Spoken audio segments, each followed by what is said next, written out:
The Wrath of the Christ by Cameron Ra. Chapter 0. Ghouls outside the pyramid. Our heaven glistened under the stars in the pale light of the super full moon. The glowing natural satellite appeared to be a tiny pale planet orbiting close to the Earth to overwatch a great spectacle. Millions of sleek solar panels lined the exterior of the city. This created a 40-mile-high mirror reflecting the stars and lunar light from the heavens. The massive pyramid on the sea was a colossal reflective mountain that scraped the face of space. It was littered with red high-intensity lights to prevent air and spacecraft collisions. Inside, there was an air of joviality and festivity among the citizens. The war to end neo-slavery and serfdom had come to an end. Civilization was making a comeback, and the First World Order had been officially formed. The giant crowd looming outside our heaven didn't seem to share the enthusiasm and excitement with the people celebrating inside the city. Still, what the horde lacked in spirit, they made up with sheer numbers. There must have been millions in the crowd spanning to the dark horizon. Showing up is important, but attitude is everything. To be fair, the multitude was infected by the Megiddo-69 virus and had been long dead. It was unknown if they didn't get the memo or simply chose to defy death and Hades, but the dead stood in numbers, groaning and scratching at the thick city walls. The attractive female reporter, Young Hee Peck, looked over the edge of the deck at the dead army swaying below. "Yodova Christ," she cursed, flicking a hemp cigarette over the edge towards the walking dead. "They keep fucking multiplying." Young Hee said, grossed out at the grotesque group of flesh-eating spectators below. It took 5 seconds for the cherry on the cigarette to disappear as it landed on the head of an unlucky flesh-eater. "Somebody help me, please," the voice of a young woman screamed below the lofty deck the reporter stood on. Young Hee looked over the edge once more to see a lone, panicked girl with her back to the wall. Zombies were marching towards in a slow molasses crawl.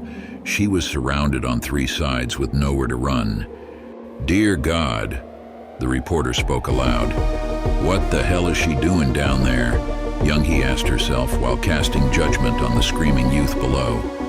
The undead had converged on the girl and commenced their feast with wet gnashing teeth on her delicate flesh. "Ah!" the young women screamed as the zombies' nibbles became ravishing bites. "Oh God, Yodova, help me!" she shouted over the excited groans of the starving dead. She did her best to push them away, but she was a slender gal. Even if she had the strength of a bear, the dead just kept coming. The girl prayed to the heavens as she fought to stand on her feet while the undead clawed and gnawed at her soft, exposed skin. A pale man with dead blue eyes latched onto her left forearm and sunk his teeth in for a bite. The girl tried to shake free, but he locked onto her arm like a pit bull. Her right leg was easy pickings for an older-looking woman who helped herself to an ample portion of the girl's smooth, tenderly muscle. A half a dozen zombies overpowered her and pulled the young lady to ground with their combined weight. Once she was pinned, they feasted with ease and shared with their many friends. The dead lunged on her like a group tackle and consumed the young woman alive. Her screams became whimpers as the zombies chewed through her arteries and veins. She grew weaker by the moment as her blood drained into the streets and the mouths of the feasting ghouls. Although the girl was silenced, the feast of flesh continued. Finally, the sound of working lips and teeth grew still, and the girl had joined the ranks of the undead army. She probably snuck out there on a dare or something, Young Hee said, shaking her head. "Stupid kids."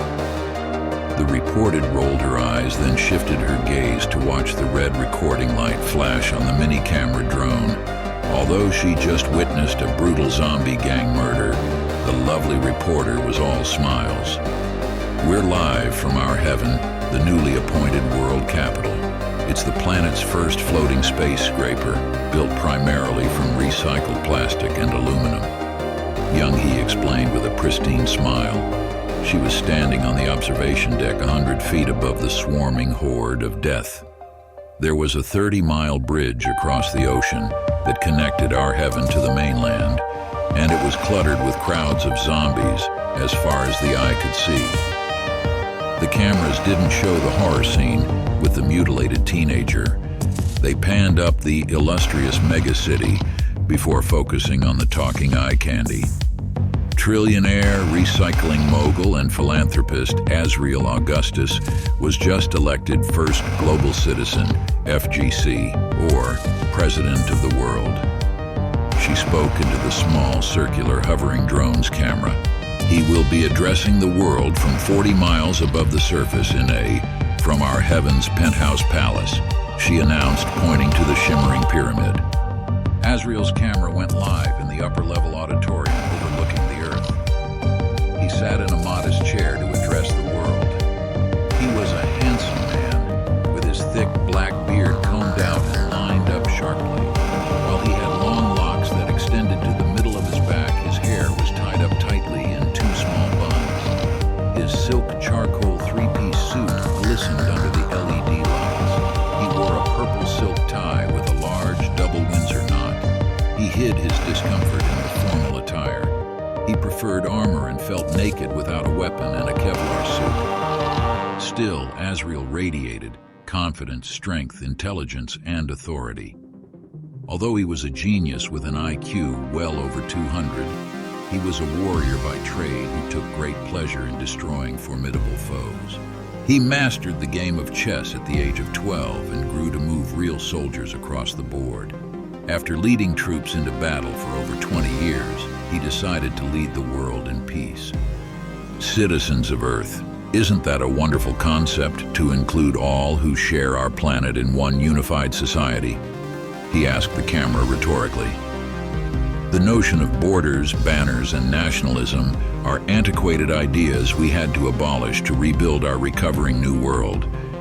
The pandemic has inspired world leaders to cooperate under a consolidated global command to bring about safety, security, and prosperity. The first global citizen said, speaking with his hands, "This glorious new world order will ensure life on planet Earth resumes normal, faster. There have been some growing pains from the dissolvement of our former constitutions," Azriel explained. "There are new laws, policies, as well as new currency to help recuperate from the global economic crash," the first global citizen told the cameras. "Thank heavens we have Bitcoin. Our tech teams are working tirelessly to make the BTC wallets more user-friendly. Bitcoin will prevent against further hyperinflation. Our financial advisors will concur this was the best course of action." He insisted defensively with his palms up. "There's been some pushback on the military checkpoints and the use of deadly force," he said in a serious tone. "This is all to stop the spread of the virus. We must screen for pathogens at all points of entry to the megacities and to access the higher floors. We put up bright flashing signs in every language to warn people about these security checkpoints," he explained. "But people still attempt to run through barriers." He sighed and resumed poise. "There's no delicate way to put this. Whether it's a robot behind the gun or a flesh and blood soldier, they will fucking kill you." He cursed, although that was not written in the teleprompter. A red bar in the corner of the screen showed his ratings going down. The first global citizen continued. "The security forces are authorized to use deadly force if you attempt to run the established checkpoints," he said sternly with a clenched fist. He shook it in cadence with his phrase. "We must slow the spread on this virus. The coalition is willing to pay the price to do so," he assured the global audience. "We must restrict transportation until everyone is identified and vaccinated. Unauthorized, unvaccinated people are bringing deadly diseases into our closely knit megacities. We will use all the force at our disposal to keep the city and the legal residents safe," he said assertively, looking into the camera with his fiery dark eyes. The First World Order was battling a vicious pathogen known as the Megiddo 69 virus. It was a strong bug that killed fast and zombified the host. Allegedly, it originated in vultures. Found in the Armageddon's Valley of Megiddo, the FGC provided an update on public health and safety. There are reports of the dead rising after they have died from Megiddo 69, Azrael said, referring to the unprecedented zombie-like virus originating in Israel. This administration is not using the term zombie. However, as the folklore suggests, destroying the brain is an effective way to kill. He corrected himself. I mean, neutralize the animated dead. He said confidently, while our medical staff is still investigating this phenomenon, we can say with confidence, the dead are to be considered highly dangerous and infectious, Azrael warned. Security forces are standing by to tend to any Walking Dead sightings. The FGC said, we are diligently working to upgrade the vaccine. While our studies show the current vaccine doesn't protect you from getting the virus, but it does significantly increase the chances of reducing the reanimation of the corpse. He confessed, although a secret FWO study suggested that the vaccine mutated the Megiddo 69 virus, allowing it to alter the host's DNA. It was suspected this may have caused the corpses to reanimate. Still, this knowledge was classified higher than top secret. There was a rush to get the vaccines on the market during the pandemic. Many were rolled out quickly with notable but compromising defects. Who would have guessed it would turn people to zombies? Better to blame it on the unvaccinated and upgraded the vaccine in the meantime. Still, reducing the zombie spree pardon. He corrected his use of zombie. The media team felt it sounded too Hollywood. Undead seemed more scientifically accurate. The undead spread is an utmost priority for global security. There's a lot of false rumors about the vaccination. Some people say it's mutating your DNA, others say it's a tracking device or it's siphoning your soul or something silly. He laughed for the camera, showing his perfectly straight and polished fangs. It's totally safe, and it has been approved by several committees and agencies. There are no microchips or any gimmicks in the vaccine. It isn't the mark of the beast. He rolled his large brown eyes while throwing up the devil horns with his hand.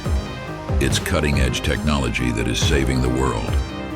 Azrael assured the audience, although there was indeed a microchip tracking the citizens, wirelessly siphoning their energy and inherently altering their DNA. While he literally forced the world to get their inoculations, secretly, he did not take the shots himself. Still, several military and law enforcement officers around the globe stepped down after they were ordered to go house to house and administer the vaccine. He said, pausing to spread his hands. The unvaccinated and those who refuse to enforce the vaccine mandate are contributing to the spread of the virus in the undead. He insisted, the loss of compliance and labor left us no choice but to activate the robot army to assist disease control staff in administering the Megiddo 69 vaccine. He updated, I'm pleased to say Operation Terminator was a riveting success, he boasted with a big smile.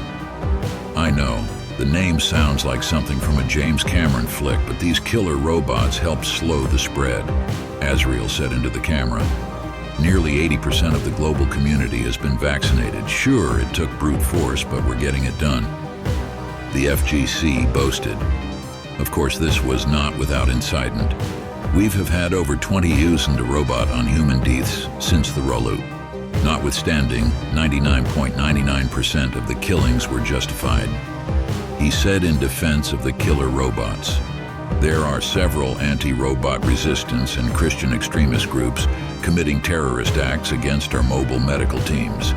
This blatant act of brutality will not be tolerated, and we will use force to remove such bad actors from our global society, he promised. Additionally, there's global-scale civil unrest on nearly every continent. We're all working hard to readjust, and dealing with our robotic counterparts is included in that adjustment. Unlike their human counterparts, our robot commandos adhere strictly to the use of force and only engage when authorized. he assured the world. The footage of most lethal encounters is on the blockchain for the public to examine, Azriel pointed out. Several media sources are alluding that the virus and the undead phenomenon are related to the increased UFO sightings. He paused as he looked off camera to his assistant, who wore an expression of genuine woe. Their eyes met for a moment and his gaze inquired, "Is everything all right?" Yasmin Diamond shook her head as her eyes conveyed emphatically, "No, alert." The FGC regained his poise but quickened his pace. "The world is changing, but for good reasons. Get your vaccines and stay vigilant, and be kind to one another. Gotta go." He rattled off, stepping off set towards his worried assistant.